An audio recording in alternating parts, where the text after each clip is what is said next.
The millionaire laughed at the black cleaning lady and said, "So, you think you're smart? Then translate it." But then, "So, you think you're smart? Prove it by translating this contract into Mandarin for all of us."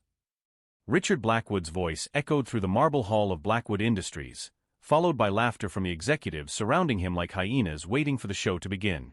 Camila Santos, 34, stopped cleaning the glass table and looked directly at the billionaire who had just turned her into morning entertainment. The cleaning cloth was still dripping in her hands, but her eyes revealed a disturbing calm, as if that moment were just another item on a mental list she had been compiling for months. "Take your time," Blackwood continued, adjusting the platinum Rolex on his wrist. "I know it must be difficult for people like you to understand complex documents." The 15 executives attending the morning meeting laughed louder, some recording the scene with their cell phones, anticipating the viral embarrassment that was to come. Camila had joined the company 2 years ago, after her academic life had fallen apart in a brutal way. A magna cum laude graduate in applied linguistics from Harvard University, with a specialization in legal translation and fluency in 7 languages, she had been promised a brilliant career, articles published in international journals, job offers from embassies, a golden future ahead of her. Until a false accusation of plagiarism destroyed everything in a matter of weeks. The professor who accused her? Dr. Marcus Blackwood, Richard's son and current director of international development for the family business. A mediocre man who had plagiarized her work during her master's degree, but who had the cunning to reverse the roles when he realized he would be found out. "Dad always said that diversity is important," Marcus had commented on that fateful day at the university, "but some people just don't have the background necessary for this level of academia." The words still echoed in Camila's mind like a wound that never completely healed. As the billionaire continued his show of humiliation, Camila remembered the nights she spent translating confidential documents that were accidentally left on the tables after meetings. Contracts in Mandarin, Arabic, Russian, Japanese, languages she spoke fluently, but which they assumed were impossible for a simple black cleaning lady from the suburbs. Each document revealed more pieces of a dark puzzle: systematic overbilling, money laundering disguised as international joint ventures, tax evasion on an industrial scale. For 2 years, she had been the silent witness to crimes that moved millions of dollars. "Her silence is answer enough," Marcus Blackwood sneered, entering the room with his usual arrogance. "Some people need to know their place in the world. Diversity has its limits, doesn't it?" Collective laughter filled the room like a chorus of crows. James Mitchell, the CFO, filmed everything with his iPhone, probably planning to share the comedy in private executive groups. Sarah Thompson, the HR director, watched with a cruel smile, clearly approving of the public humiliation. Then Camila did something no one expected. She took the contract from Richard's hands with deliberately slow movements, quickly scanned the first few pages, and began to speak in perfect Mandarin, her impeccable pronunciation echoing through the room like music in a cemetery. The silence was instant and absolute. "This contract," she said, returning to Portuguese with crystal-clear diction, "establishes a joint venture between you and the Chinese corporation Lu Wei Holdings.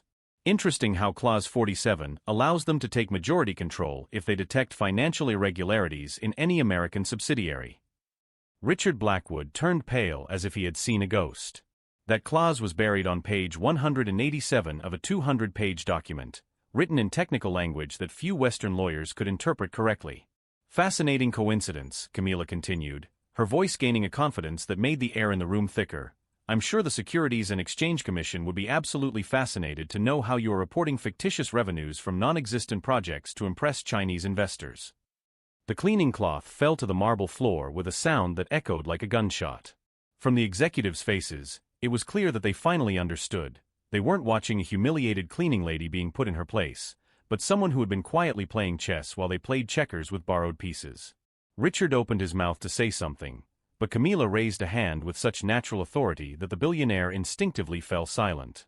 "Oh, and Marcus," she said, looking directly at her son, "that article on syntactic structures in Sino-American legal translations that you published last year? Fantastic work. Especially considering that I wrote every comma 3 years before you even knew that field of research existed. If this tale of clever revenge and belated justice is piquing your curiosity about how a public humiliation can turn into the most spectacular downfall Wall Street has ever seen, be sure to subscribe to the channel, because what happened after that translation destroyed not only fortunes, but reputations that took decades to build. 3 weeks after the translation incident, as Blackwood Industries executives had dubbed the episode, Camila Santos was still cleaning the same marble floors. The difference was that now everyone looked at her with a strange mixture of distrust and ill-concealed curiosity. Richard Blackwood had spread the word around the company that the pretentious cleaning lady had memorized a few phrases in Mandarin to impress people, an explanation he knew was ridiculous, but which served to keep his authority intact. Marcus, for his part, avoided crossing paths with her in the hallways, as if her presence were a constant reminder of something he would rather forget. What neither of them imagined was that Camila had turned every shift into a meticulously planned intelligence operation. At 6 a.m., when she arrived at the almost empty building, she had privileged access to the still unlocked offices of the hurried executives. The trash was a gold mine, drafts of confidential emails, notes from secret meetings, discarded documents that revealed much more than their authors intended. It was on one of those mornings that she met David Chun, an internal auditor who had been with the company for 15 years. He was working early when Camila came in to clean his office. Unlike the others, David greeted her respectfully and even offered her coffee. "I hear you speak Mandarin," he said, watching her organize the papers on his desk. "My grandmother was born in Guangzhou. I've always wanted to learn, but never had the time." Camila noticed something in David's tone, a rare honesty in that environment. Over the following weeks, casual conversations revealed that he too had noticed irregularities in the financial reports, but his attempts to investigate were systematically blocked by Richard. "There's something very wrong with the Hong Kong subsidiary's numbers," David confided one morning, making sure they were alone. "The contracts I get for auditing don't match the reported revenues. It's like there are two versions of everything." That's when Camila knew she had found her ally. Meanwhile, Richard Blackwood intensified his campaign of subtle humiliation. During executive meetings, he made jokes about employees who watch too much YouTube and think they know languages. He instructed Linda, the secretary, to give Camila extra cleaning tasks, always accompanied by disparaging comments about people who don't know their place. Marcus went even further. He began deliberately leaving complex documents in Arabic and Russian on her desk, accompanied by sarcastic notes. "Since you're so smart, how about translating these too?" It was his cruel way of testing whether public humiliation had been enough to put her in her place. What he didn't know was that Camila translated every document religiously, discovering details about phantom joint ventures in the Middle East and questionable operations in Eastern Europe. Each of Marcus' provocations turned into more evidence against his own family. The real turning point came when David, gaining confidence in Camila, showed her something that had been tormenting him for months, a flash drive containing backups of all the original financial reports before Richard's revisions. "I kept everything," he whispered, handing her the device. "I knew one day it would be necessary. But if they find out it was me who leaked it." "No one will find out," Camila assured him, her eyes shining with determination. "Do you have a family?" "A wife and 2 young children." "Then leave it to me. When this is over, you'll still have your job." "They won't." That night, Camila worked until 3 a.m. in her small apartment, cross-referencing data from the translated documents with David's original files. The puzzle was finally coming together. Blackwood Industries had created a complex network of shell companies in at least 6 countries, moving money through fictitious contracts and declaring non-existent revenues to attract Chinese investors. Even more devastating, she discovered that Marcus had used his position at the university to academically validate some of these fraudulent operations, writing technical opinions that lent scientific credibility to his father's schemes. Camila's plan had 3 phases. The first was almost complete: gather irrefutable evidence. The second would involve contacts she had cultivated during her years at Harvard, investigative journalists and federal prosecutors she knew from her days when her future was promising. But the third phase was her personal masterpiece. A week before the Chinese investors were scheduled to visit to finalize the $500 million deal, Camila did something that surprised even David. She volunteered to help organize the event. Linda nearly choked on her coffee when she received the request. "You want to work extra?" she asked suspiciously. "I need the money," Camila replied with studied simplicity. "And you'll need all the help you can get with the international guests." Richard personally approved the request, seeing a perfect opportunity for further humiliation. "Let her work then," he said, laughing. "It'll be interesting to see how she behaves around real Chinese people." What Richard couldn't imagine was that Camila had spent the last 2 weeks in direct contact with Lu Wei, the CEO of the Chinese corporation, through emails written in perfect Mandarin. Not as an anonymous cleaning lady, but as an independent consultant specializing in international compliance, concerned about irregularities that could compromise the investment. As she polished the marble floors of Blackwood Industries on the eve of the most important event in the company's history, Camilla smiled discreetly. In her pocket, her cell phone vibrated with confirmation messages. Everything was ready. Richard and Marcus Blackwood were about to discover that underestimating a black woman with a PhD in linguistics and a thirst for justice had been the biggest strategic mistake of their privileged lives. But would they realize in time that the simple cleaning lady had not only their careers in her hands, but also complete control over the narrative that would unfold the following day? And what would happen when they discovered that she wasn't playing chess alone, but commanding a game in which they didn't even know they were mere pawns? The Grand Crystal Hall of Blackwood Industries had never received such an important delegation. Lu Wei and his 5 executives occupied the main table, while Richard Blackwood presented the final figures of the $500 million deal with the confidence of someone who had never been questioned. "As you can see, our growth in the Asian market has been exponential," Richard declared, pointing to colorful charts. "The partnership with you will represent the next level of our global expansion." Marcus smiled arrogantly as he watched Camilla serve coffee to the guests. For him, it was the perfect image, the pretentious cleaning lady finally in her place. That's when Lu Wei did something completely unexpected. He stood up and walked directly toward Camilla. "Miss Santos," he said in perfect Mandarin, causing the room to fall silent. "I would like you to explain the discrepancies you identified in the financial reports." Richard's face drained of color. Marcus dropped his pen, the sound echoing like a gunshot. Camilla straightened up, her posture completely transformed. She was no longer the invisible cleaning lady, but a confident professional who had orchestrated this moment with surgical precision. "Mr. Lu," she replied in fluent Mandarin, "as we discussed in our previous communications, I have identified at least 12 serious irregularities in the documents submitted for review." Richard stammered, "She doesn't have the authority to." "Silence," Lu Wei ordered. "Continue, please." Camilla activated the projector, replacing Richard's graphics with her presentations. The first image showed 2 versions of the same report, one with inflated numbers and one with actual data. The Hong Kong subsidiary reported revenues of $80 million in the last quarter, Camilla explained. Internal documents show actual revenues of only $31 million, a difference of $49 million in false statements. Marcus tried to intervene. "That's invasion of privacy. She doesn't have access to those documents." Camilla smiled calmly. "For 2 years, you deliberately left confidential documents on your desks, assuming that a mere cleaning lady would not be able to understand them." The second projection showed contracts in Russian and Arabic with accurate translations. These documents reveal a network of shell companies in 6 countries, created to launder money and simulate non-existent revenues. "And you can prove their authenticity?" asked Lu Wei. "Absolutely." Camilla connected her cell phone to the audio system. Richard's voice echoed through the room. "The problem is that the Chinese are very detail-oriented. If they find any inconsistencies, the deal will fall apart. We need to doctor the numbers before sending the final report." Richard tried to approach her. That was taken out of context. David Chun entered carrying a box of documents. "The audit Ms. Santos requested has been completed. All the original documents are here, including backups of the reports before the changes." Marcus exploded. "Traitor! You've worked for us for 15 years. "I did," David corrected. "My resignation letter is on your desk, along with a report for the SEC."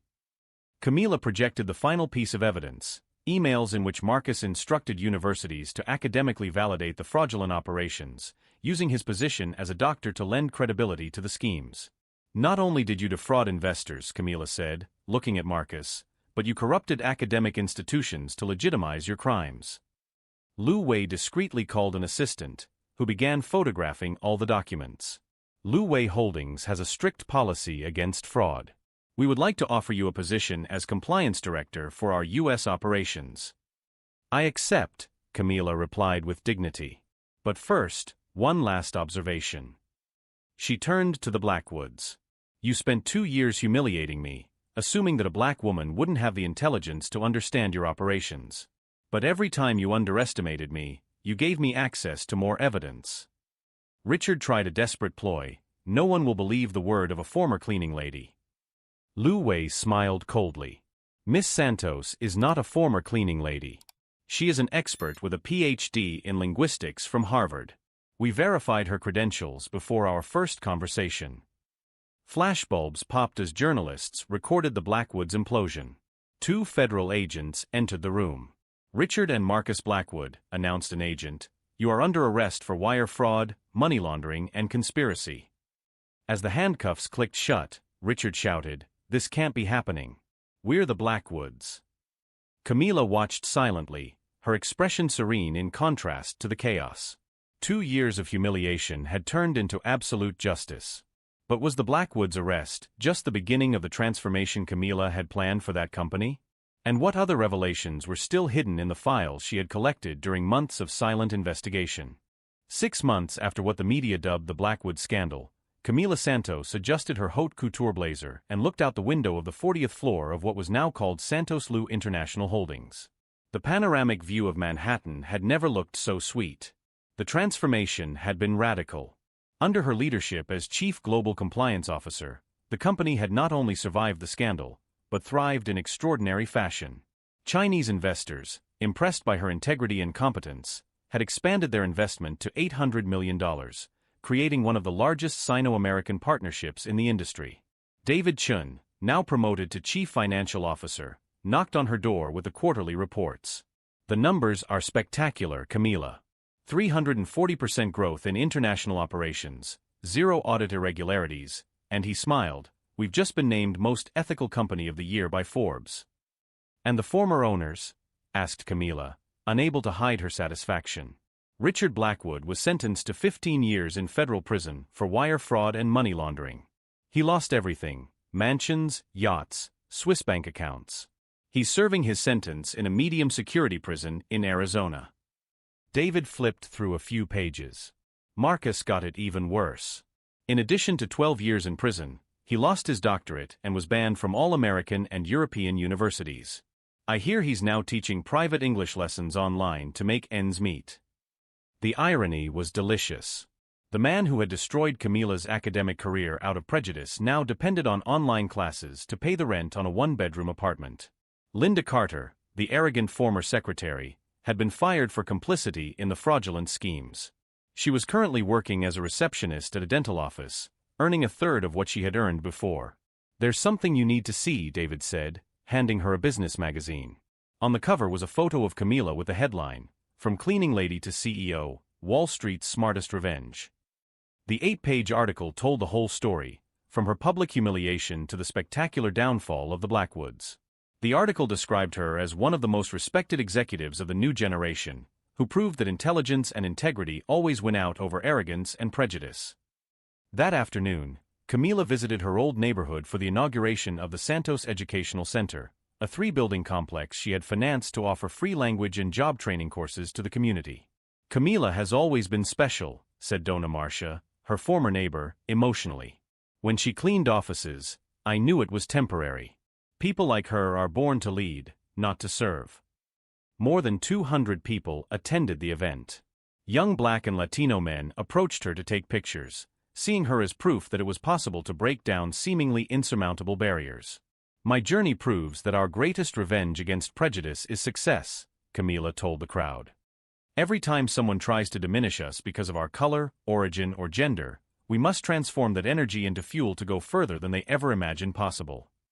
Lu Wei, who had flown in from China especially for the event, announced a surprise. Santos Lu Holdings will allocate $50 million for scholarships in translation and international law for students from disadvantaged communities. We're calling it the Camila Santos Program, because we believe that exceptional talent exists everywhere, it just needs an opportunity. That night, in her penthouse apartment on the Upper East Side, Camila received an unexpected call. It was Richard Blackwood, calling from prison. Camila, his voice was broken, defeated. I just wanted to say that, you were right. About everything. I'm sorry I underestimated you. Richard, she replied calmly, you didn't underestimate me. You despised me out of pure prejudice. There's an important difference. I know. And now I'm paying the price. My family has lost everything, my friends have abandoned me. You've won completely. No, Camila corrected him. I didn't win. I won against myself. I turned your humiliation into fuel for my success. That's the difference between revenge and justice. After hanging up, Camila gazed at the city lights through the window. On her desk, 3 job offers awaited her response, one from the UN, another from the White House, and a third to head a new international consulting firm. 2 years ago, she was cleaning floors and treated as invisible. Today, multi-millionaire executives were competing for her attention and expertise.